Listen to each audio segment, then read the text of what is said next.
आज आप सुनेंगे 8वें दिवस की कथा। 8वां अध्याय। यमदूत बोला, हे सौम्य, तुमने भला पूछा, तुम इस समय पाप रहित हो।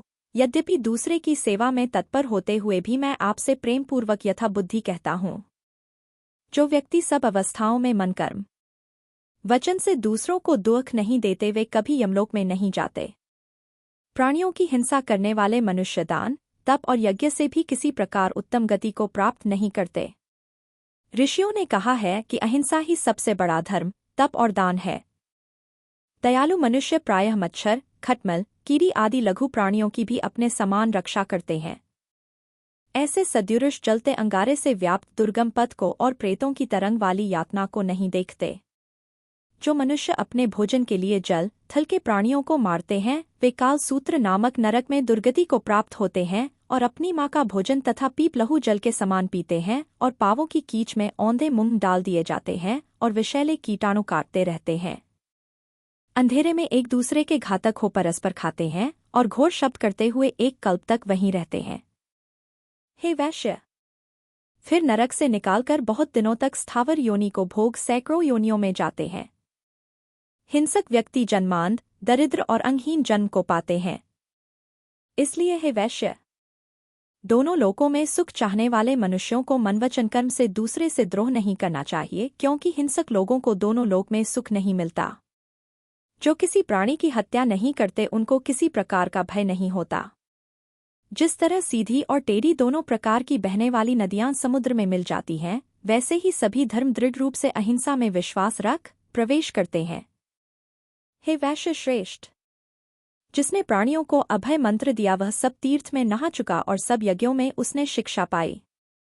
हे वैश्य, जो अपने वर्णनानुसार शास्त्रोक्त धर्म का पालन करते हैं, वे यमलोक में नहीं जाते।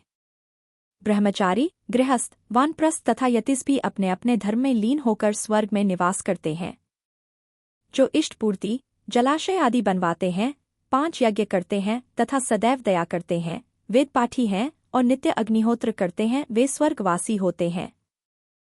3 वचन न बोलने वाले, शूरवीर, जो शत्रुओं से लड़ाई में मरते हैं, प्रायः उनका पद सूर्य लोक होता है।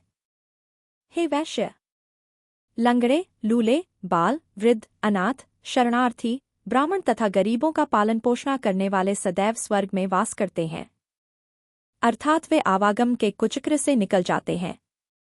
कीचड़ में पड़ी गाय को तथा ऋषि, ब्राह्मण का कल्याण करने वाले, गाय को चारा देकर सेवा करने वाले, बैल की पीठ पर न चढ़ने वाले स्वर्गवासी होते हैं।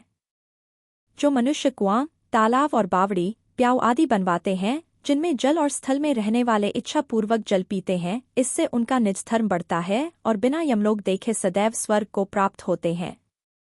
पीपल, नीम, बरगद, कैथ तथा बेल का 1-1, आंवले के 3 तथा आम के 5 पेड़ जो लगाते हैं, उनको भी नरक नहीं मिलता।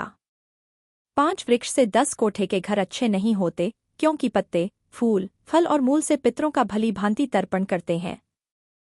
मार्ग में घनी छाया वाले लगाए हुए वृक्ष अग्निहोत्र, स्त्री तथा पुत्र से भी विशेष फल देने वाले होते हैं। जो मनुष्य पेड़ लगाता है, वह दानी तथा सदैव आनंद करने वाला होता है। अच्छी छाया वाले फल तथा फूलों से पूर्ण मार्ग में लगाए हुए वृक्षों को जो मूर्ख काटता है, प्रायः उनका नरकवास होता है। हे वैश्य, जिस घर में तुलसी का वन होता है, वह घर तीर्थ के समान होता है, वहां यमदूत निवास नहीं कर सकते। तुलसी बोने वाले तथा उनके मित्र उसकी सुगंध से देवलोक में उतने 1000 वर्ष तक रहते हैं, जितने बीज और दल इनमें होते हैं। नर्मदा तथा गंगा का स्नान और तुलसीदल का स्पर्श, यह तीनों बराबर हैं। तुलसी की सेवा करने से मन, कर्म, वचन से किए पाप भी नष्ट हो जाते हैं। हे वैशेश्वर, प्रत्येक पक्ष में द्वादशी के दिन ब्रह्मा आदि देव भी तुलसी की पूजा करते हैं। रत्न, सोना, फूल तथा मोती की माला के दान से 16 गुना तुलसी के पत्र का दान होता है। जो फल आम के 1000 और पीपल के 100 वृक्षों के लगाने से मिलता है, वही फल तुलसी के केवल 1 वृक्ष के लगाने से ही प्राप्त होता है। और जो तुलसी की मंजरी से हरि की पूजा करता है, वह गर्भ में नहीं आता।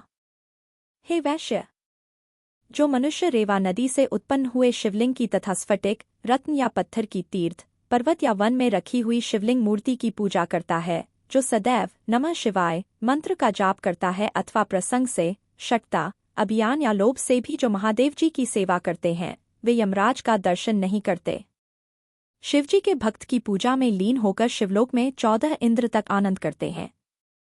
हे वैश्य, शिव पूजन के तुल्य पुण्य वाला, सब पापों को नष्ट कर निर्मल कीर्ति प्रदान करने वाला 3 लोक में कोई दूसरा कर्म नहीं है। जो तृण, काठ या पत्थर का ब्रह्मा, विष्णु अथवा महादेव का मंदिर या मठ बनवाते हैं वे मनुष्य इन देवताओं के लोक में बहुत समय तक वास करते हैं।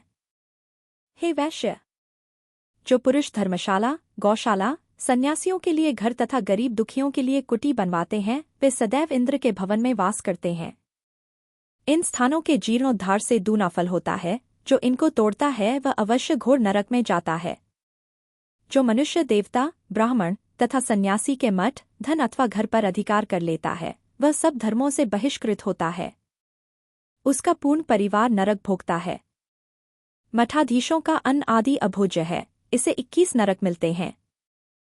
इसका सेवन करने पर चांद्रायण व्रत करे तथा मठाधारी को स्पर्श करके वस्त्र सहित जल में गोता लगावें। ब्रह्मा, विष्णु तथा शिव की पूजा के लिए जो बगीचा लगाते हैं वे प्रायः देवलोक में वास करते हैं। जो मनुष्य सदैव माता पिता, देवता और अतिथियों का सत्कार करते हैं वे प्रजापति के उनके लोक को जाते हैं। बोलो श्री लक्ष्मी नारायण भगवान की जय। आज की कथा यहीं तक। जय श्री राधे।